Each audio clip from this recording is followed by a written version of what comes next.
Here's one of the most puzzling things about Cunard: these American dollars.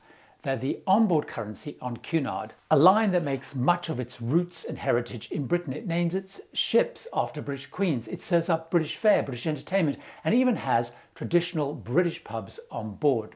Welcome aboard. I'm Gary Bembridge. You're about to discover why they use American dollars and 7 other interesting things about Cunard. Although Cunard originated in Britain, it's lost a lot of that in many ways. It's been owned by the US Carnival Corporation since the late 1990s, so that means it sits alongside other of their cruise lines, including Holland America, Princess, Seabourn, and many others. On board, I'm always struck by how few of the crew are actually from the UK. Now, while some of the senior officers are often British, that's not true across the board, even with the senior crew. Plus, most other crew members are from countries like India, Indonesia, South America, and the Philippines, just like on pretty much every other cruise line. I found the US dollar is used on board because, of course, it's a Carnival Corporation-owned cruise line, very US-centric. The passenger nationality on board, though, is very mixed, and they sail very international itineraries.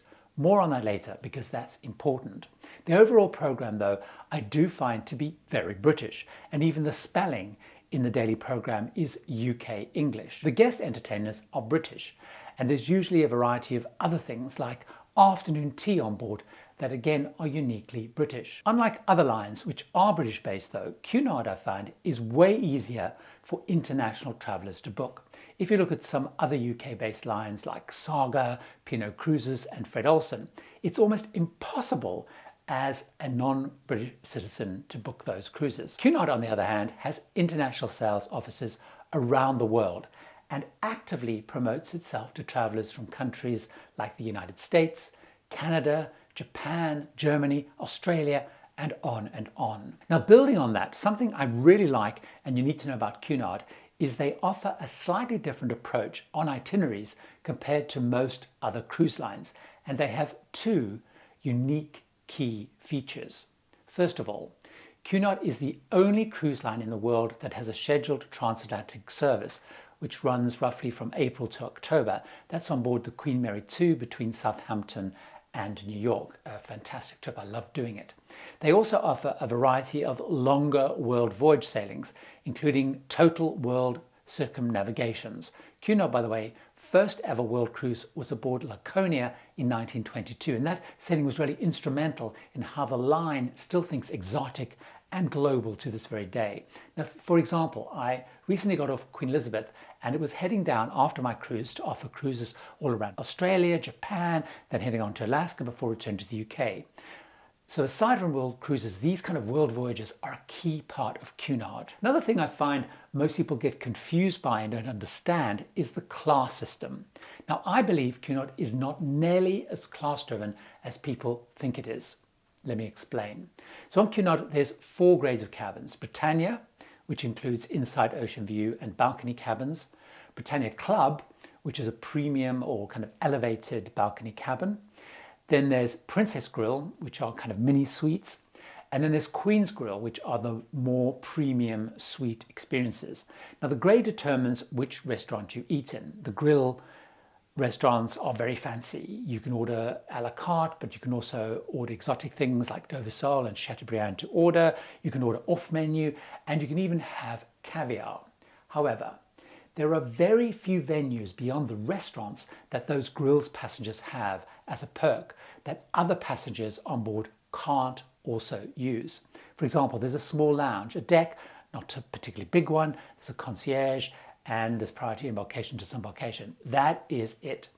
This is very different to the likes of Celebrity, MSC, and Norwegian, which have huge ships within ships for their suite guests.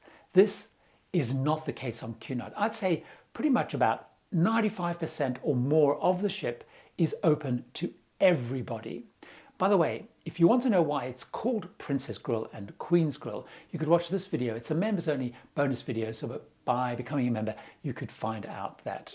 Another thing I think you probably should know about Cunard is that the perception, largely driven by the original QE2 and now the Queen Mary 2, is that Cunard have one-of-a-kind ships. It's just not true, unfortunately. The Queen Mary 2 is unique though. She's a one-off. She's the only true ocean liner that's sailing today. However, Queen Elizabeth and Queen Victoria are Vista class ships, and this class of ship pops up on many other cruise lines in the Carnival group, including Carnival itself, P&O Cruises, and Holland America. Cunard's new ship, Queen Anne, is a Pinnacle class ship, and this is based on Holland America's Koningsdam. There is, though, one aspect of Cunard that makes it one of a kind, and that is that all the line's ships have been named by the royal family, including the late Queen Elizabeth and now the Queen Consort Camilla. Another thing I think you need to know about Cunard pertains to the ship's iconic features. So this includes the majestic grand lobby that exists across all of the fleet. The Queen's Room, which is the ship's ballroom. This is a large, spectacular space. It's on every ship and is home to key onboard events, including dancing and afternoon tea, for example. You'll always find a magnificent two-level Britannia restaurant, which is the main dining room where about 80 to 85% of passengers eat. It's grand, it's Art Deco inspired, it has big murals, it really has a wow factor, and I really do love that room. The library is also an important feature of Cunard ships. The one on Queen Mary 2, for example, has over 10,000 books, and the others have around 6,000 books. Hugely impressive. I love these libraries. The Royal Court Theatre is another key venue, which on the Elizabeth and the Victoria feature traditional theatre boxes. I also love a couple of other iconic venues, like the Golden Lion pub, the Corinthia Cafe Lounge, the Veranda Grills restaurant, the only specialty dining restaurant on board Cunard ships. Cunard also has a few iconic events in the daily program that are fundamental to the line. These are actually the reasons that I always have a great time on board. I love these. First of all, it's all about dancing, and you'll find dancing classes during the day. In the evening, you'll find a live orchestra performing in the Queen's Room for ballroom dancing. There are even gentlemen hosts for those passengers who want to do ballroom dancing and don't have a partner. And during a cruise, you can also expect things like a black and white ball, a roaring 20s ball, which focuses here in the Queen's Room. By the way, there's also a Royal Court Theatre band that support theatrical performances, so there's a lot of musicians on board. The second big thing is afternoon tea every day. Hundreds of people go to the Queen's Room in the afternoon for this event. It really is quite spectacular. I'm always blown away by it, and I love it. The third thing they have is insight lectures. On every single cruise, they normally have 3 speakers.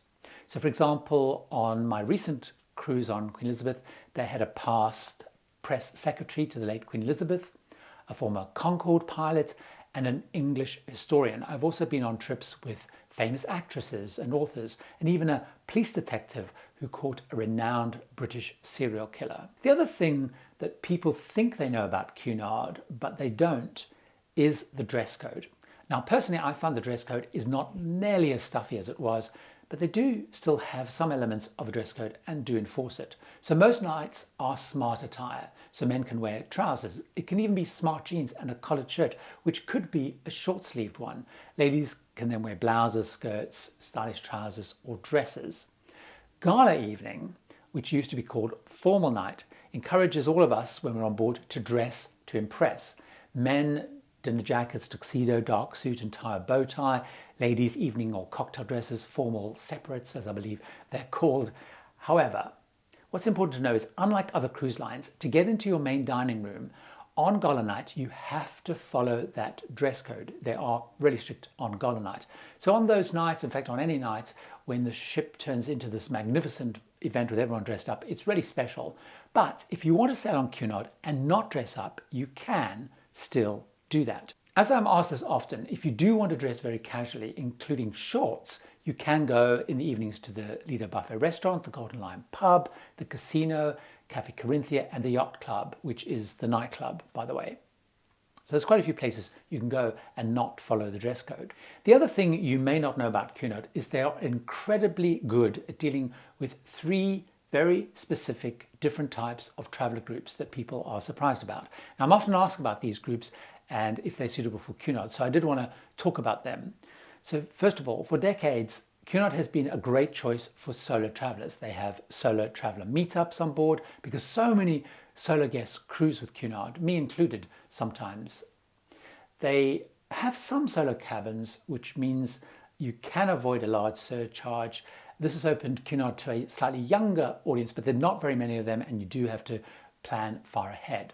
The second thing is there is a perception that Cunard is very conservative and that they are not welcoming of gay, lesbian, bisexual or transgender travelers.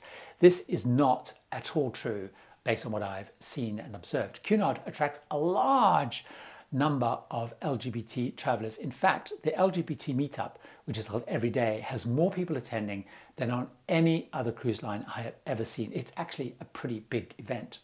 Now, the third area is around kids and families. Cunard ships do have kids clubs. They're not particularly expansive and they tend to focus and be most active within very specific holiday periods, school vacation, Christmas and so on. So for example, I've been on the Queen Mary 2 to the Caribbean at Christmas and there've been probably up to 300 kids on board. But because they ramp up the kids areas, I didn't really notice just the number of kids on board. However, in my opinion, Cunard still is not the best choice of line for kids. It's so focused on enrichment, afternoon tea and all those kind of activities. In my view, it's not the best kid environment. Now, if you want to know more about Cunard and particularly the transatlantic crossings, watch this video where I talk about Queen Mary 2 and the things that everybody should know, starting with the thing that will transform your transatlantic cruise as it did for mine. See you over there.